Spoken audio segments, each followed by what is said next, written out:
You're listening to Puma Podcast.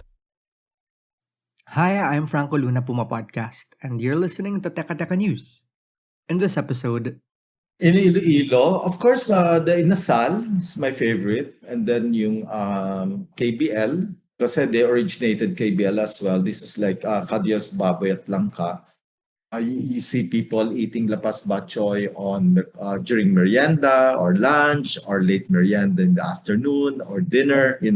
And you eat it with with puto. Ito yung mga pagkain na parang there's a lot of Chinese influence, there's a lot of Malay influence, and then you have like certain words like caldo, ito yung soup, which is Spanish. And then it's traditional and at the same time it's contemporary. No? Tapos meron siyang chicharon, may lamang loob, tapos meron siyang may bone marrow. in the heart of the Philippines, nestled in the Western Visayas region, lies a city that has recently earned global recognition. You might have missed this news, so let's talk about it.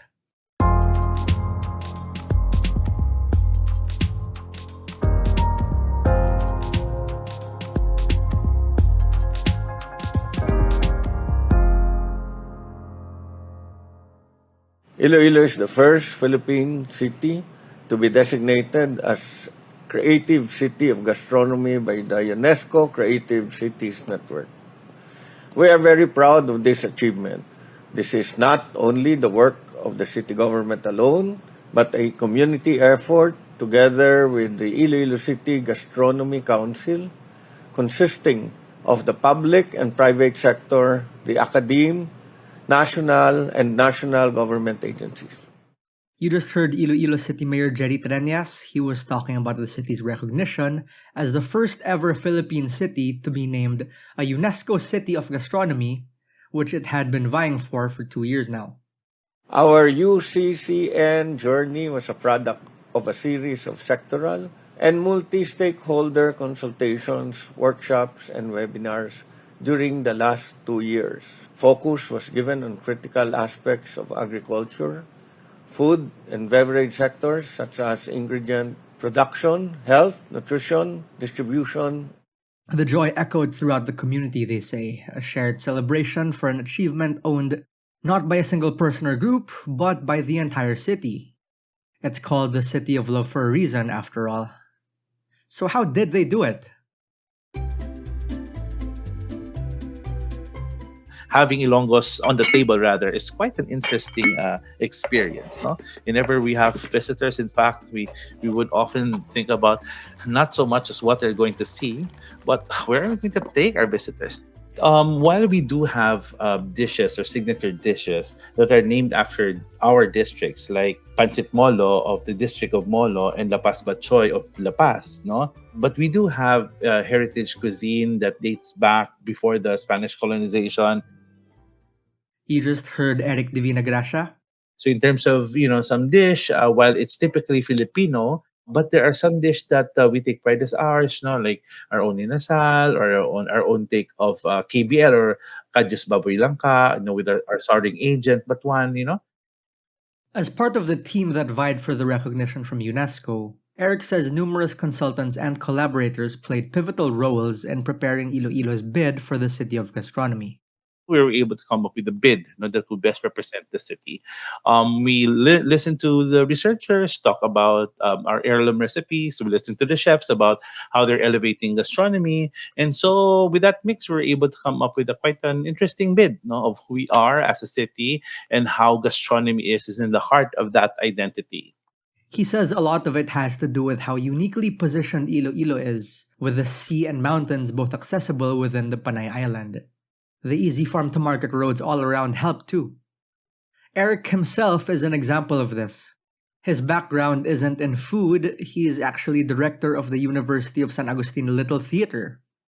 When we created the bid, they asked us what story are we going to tell, come up with a video that best represents our gastronomy without it coming as a commercial, without it coming as an instructional manual, but rather as a narrative of who we are as a people and the character of our gastronomy. So I think as artists, we're able to capture that in words, in narratives, and in visuals. the food that we have is not just food because it's delicious or it's delectable, but it's something that brings the community together.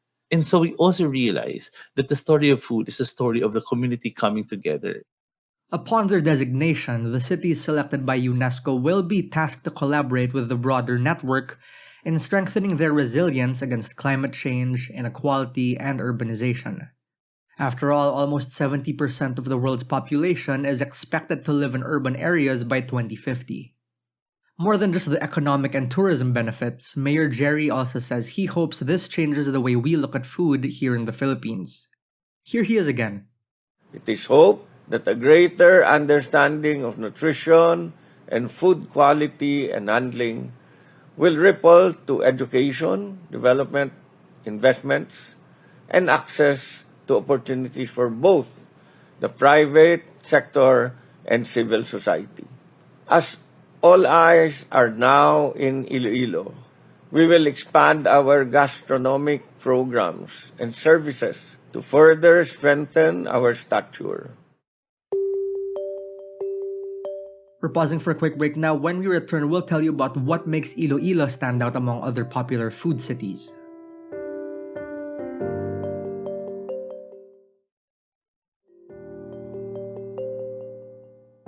Indeed, Iloilo City has laid the groundwork through innovation where food reinforces abundance or bugana in our language as manifested in policies, infrastructure, and value chain. Again, that was Iloilo City Mayor Jerry Treñas. From the freshness of ingredients sourced from the sea, river, and mountains, Iloilo's cuisine embodies a unique blend of tradition and innovation.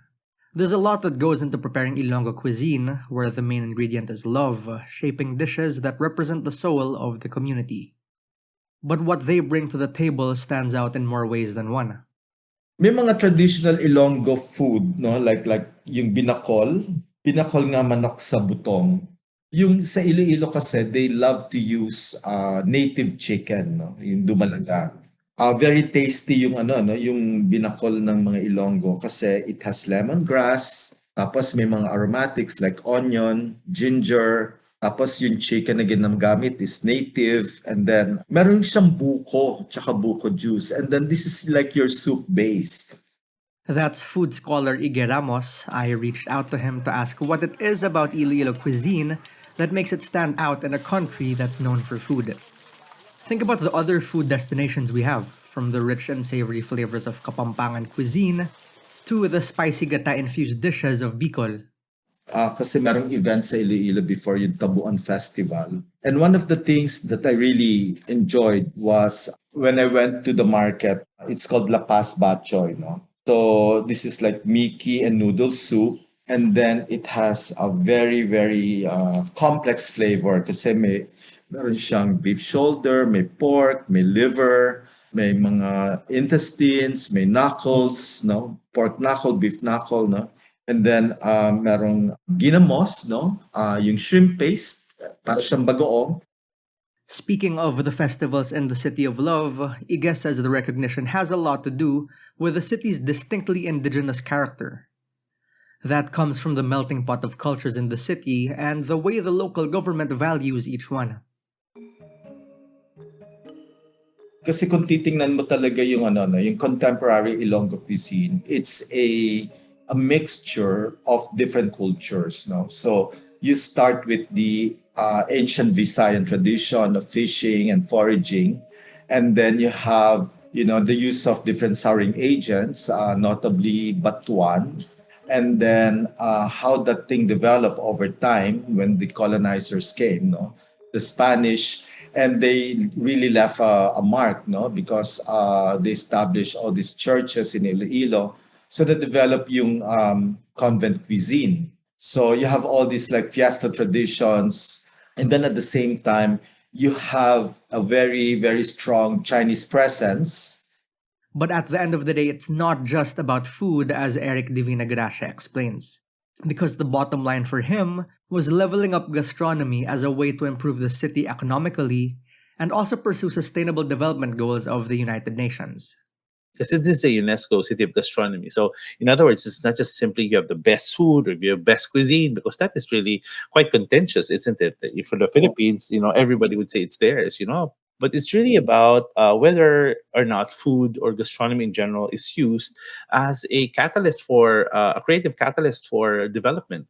For example, do we have enough food to address the issues of poverty? What are we doing? What are the creative steps, for example, in order that we can address the urbanization?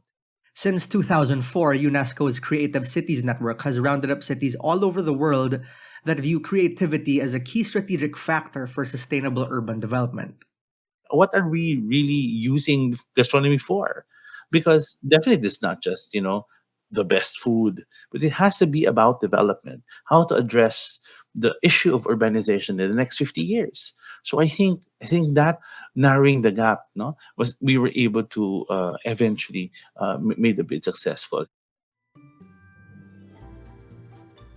Eric and Ige both agree. A food scene is more than just the people that prepare and consume food. Kasi ano yun it's a very complex program. They have a very, very good programming when it comes to food systems. First of all, the urbanization of Iloilo did not really destroy the food systems that they have or the food traditions. One thing in particular that I really enjoyed in Iloilo is they actually have an architecture for gastronomy. Yung architecture for gastronomy is actually enhancing urban development together with the gastronomic systems. Ige says it's possible for gastronomy not to be a distant, elitist, and abstract idea, and Iloilo is proof. They have 5 markets, an ecosystem that's well taken care of, and an appreciation for their heritage. And doon pa lang, pag meron kang very strong maritime tradition, doon pumapasok talaga yung mga spaces where food can be studied. And doon pa lang natin matatrace yung connection ng gastronomy and trade. And these are like one of the most important spaces that you have to know or study if you're talking about gastronomy. So it's not just about the food. So you have like traders from all over Southeast Asia. The port of Iloilo actually connects us to the maritime Southeast Asia. It connects us to Spain, to the Suez Canal. Think about their river esplanade or their seaports where anyone can fish. These are spaces that cultivate the culture of food, he says. Parang they make it so democratic that the food is so accessible na whether you're rich or poor, you can access that food easily. And it's the accessibility of the food that makes it very, very important. Kasi nga, you cannot just like come up with a series of recipes na let's say, ito yung traditional recipes, halimbawa, what the other province are doing. But sometimes it's already dead or it's no longer practiced, hindi na siya accessible. For the city government, the UNESCO City of Gastronomy designation signifies a commitment to using gastronomy as a tool for holistic city development and addressing various aspects from the environment to the economy. Here's Iloilo City Mayor Jerry Treñas again. Our being a creative city of gastronomy means a lot to us. It's truly a big boost in our promotion as a livable, sustainable, and resilient city. We see doors of opportunities opening for Iloilo City in terms of tourism, employment, and livelihood, and also investments.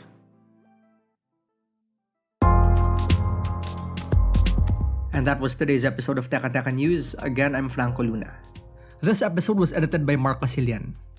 Our Teka Teka News executive producer is Jill Caro, and our senior editor is Veronica Uy. If you found this episode useful, share it with a friend. Help Teka Teka News reach more people and keep the show going.